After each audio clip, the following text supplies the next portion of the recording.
Let us see details related to operations on tuples. Unlike other collections such as list, set, dict, we have limited functions with tuple. Tuple is by definition immutable, and hence we will not be able to add elements to a tuple or delete elements from a tuple. Only functions that are available are nothing but count and index. Count gives number of times an element is repeated in a tuple. Index returns the position of element in a tuple. Index can take up to 3 arguments: element, start, and stop. We will see examples so that you understand how index can be leveraged to get the position of element. You need to get into some of the intricacies of it. We will see those details in a moment.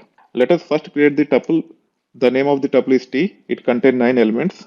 You can see that it is initialized using circular brackets like this. You can either pass tuple or T, which is of type tuple, to help to get the complete help on tuple. You can see that it contains only 2 main functions, count and index.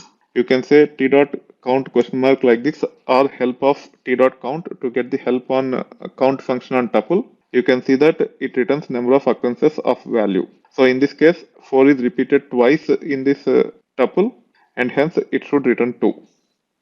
If I pass non-existing element to count, it will just return 0 because it is not there at all in the tuple. So 9 doesn't exist in tuple, that's why we got 0. Let's see the help on index. Index can take up to 3 arguments. The first argument is typically the value which we want to search in the tuple, and it will return the position of the first occurrence of that element. So in this case, if I just say t dot index of 2, as 2 is second element in the tuple, it will return 1 because the index of the tuple starts from 0. It actually returns the index. That's why we will see 1. So you can run this. It scans through all the elements and it returns 1.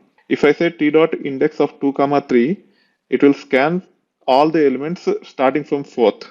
So the 4th element is this one. From here it will scan through all the elements, and the index of this 2 is nothing but 7 from the beginning, and hence it returns 7. You can run this and you can see the output as 7. Now if I say t dot index of 2, 3, 5, it will actually scan elements from 4th till 5th.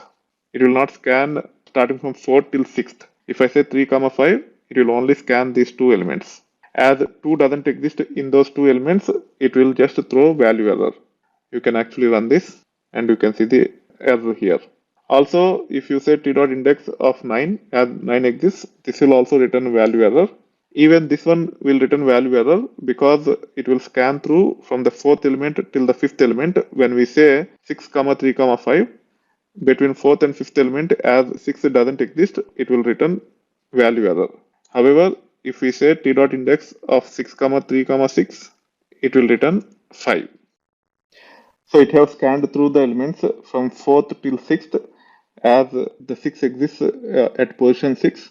As the index starts from 0, it have returned 5.